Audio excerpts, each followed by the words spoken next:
Halo, Assalamualaikum warahmatullahi wabarakatuh. Bertemu kembali dengan saya di Ruang Cigu. Sudah lama saya tidak berbagi video ya. Mungkin kali ini saya akan mulai kembali untuk menyampaikan apa-apa saja yang sudah saya ketahui dan sudah saya pelajari dan untuk dibagikan kepada semua pemirsa yang ada. Terima kasih bagi yang sudah membuka channel ini dan bagi yang belum mensubscribe channel ini silahkan subscribe sehingga nanti bisa menonton video-video saya selanjutnya ataupun video-video pembelajaran sebelumnya. Baik, pada video kali ini saya akan mencoba berbagi informasi tentang belajar MySQL untuk pemula. Nah, bagaimana nanti kita membuat suatu aplikasi yang menggunakan basis data, nanti kita perlu pelajari yang namanya MySQL. Oke. Silahkan ditonton dan disimak baik-baik. Jika ada hal-hal yang masih kurang paham dan ingin ditanyakan, silahkan nanti ketik saja di kolom komentar pada video ini. Oke, nah ini kita menggunakan MySQL itu digunakan untuk apa sih? Untuk manajemen basis data, sehingga nanti lebih memudahkan kita mengolah basis data. Dan sifat dari MySQL ini open source ya, jadi tidak usah khawatir kita ada registrasi atau segala macam. Nah, mudah-mudahan panduan yang nanti akan saya berikan ini lebih mudah dipahami. Sekali lagi, untuk penjelasan sebelum video ini mungkin bisa nanti dilihat lagi di deskripsi dan nanti ada materi awal ya, mungkin tidak ada di sini, mungkin di materi sebelumnya atau di video sebelumnya nanti bisa ditonton. Lanjut. Nah, ini adalah perintah bagaimana nanti kita terhubung ke MySQL. Nah, ini selalu jadi apa ya, kesulitan tertentu. Nah, saat kita menggunakan MySQL itu kita butuh beberapa aplikasi. Yang kalau biasa saya gunakan itu adalah aplikasi SAMPP ya. SAMPP, WAMPP atau Laragon, silakan saja nanti pilih aplikasi apa yang lebih disukai dan lebih mudah dipahami. Nah, cara mengkoneksikannya atau terhubung ke MySQL setelah kita masuk ke jendela command prompt atau command line ya ataupun ke konsol lah bahasanya. Nah, nanti kita ketikkan MySQL, lalu spasi ada garis U, spasi ada user, spasi ada garis P.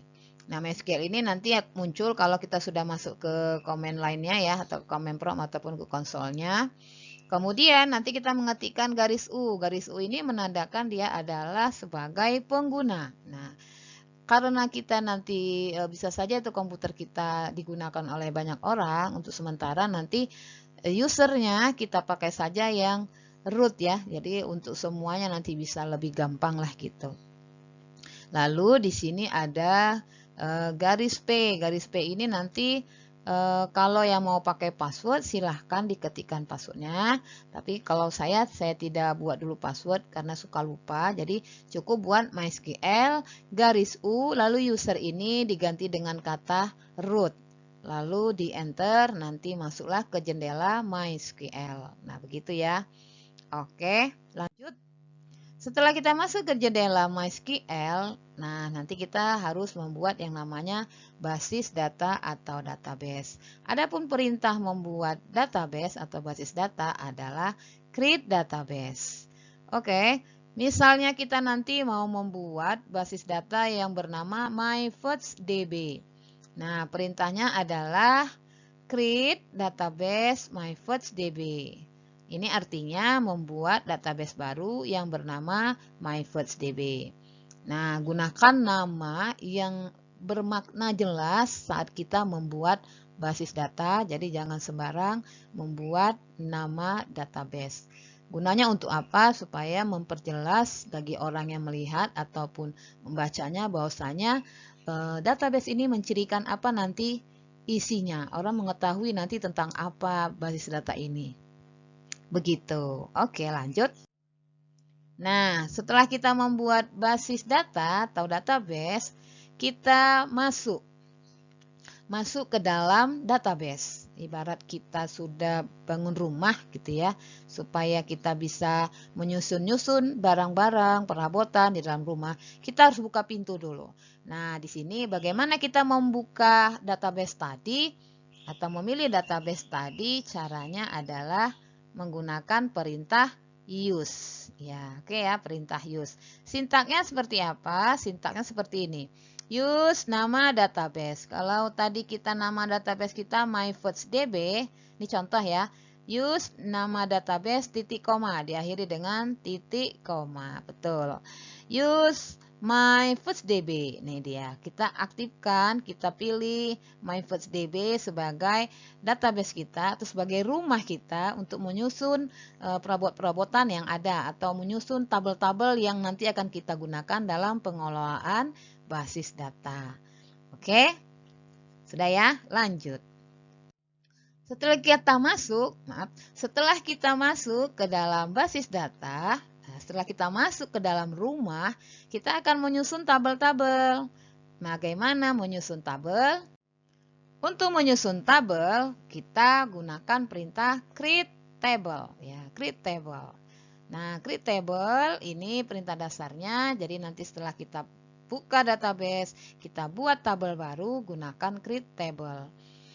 Saat kita membuat create table, kita harus tentukan apa? Kita harus tentukan dulu kolomnya ada berapa. Kolom ini kalau di dalam struktur database itu disebut juga dengan field, ya, field atau judul kolom. Nah, judul kolomnya kita mau buat berapa judul kolomnya, kita mau berapa buat fieldnya. Lalu nanti kita tentukan tipe datanya apa, ya. Untuk tipe data mungkin nanti kita pelajari di materi berikutnya. Lalu batasan ini misalnya nanti kita menentukan jumlah karakternya ada berapa, ya. Kalau nanti kita menggunakan angka ada berapa, kalau kita nanti menentukan misal nih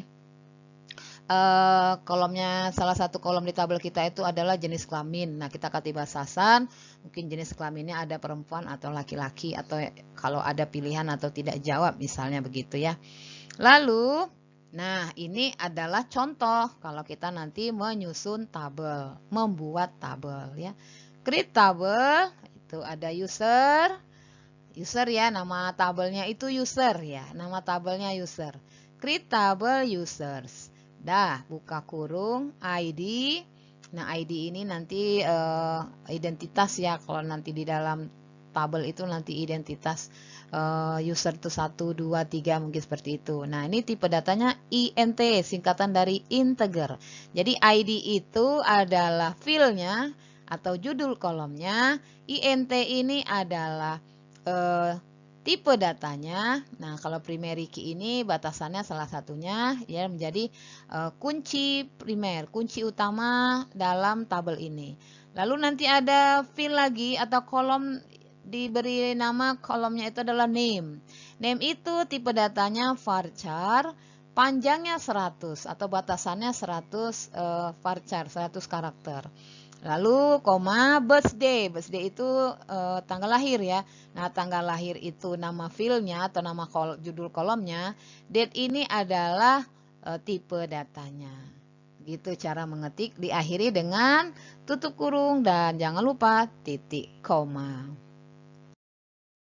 Oke, mungkin secara singkat itu saja dulu untuk video kali ini. Semoga bisa dipahami dan ayo langsung praktikan. Jika ada pertanyaan atau hal-hal yang masih belum dipahami, nanti bisa diketikkan atau ditanyakan kepada saya di kolom komentar pada video ini. Terima kasih bagi yang sudah menonton. Semoga bermanfaat. Assalamualaikum warahmatullahi wabarakatuh.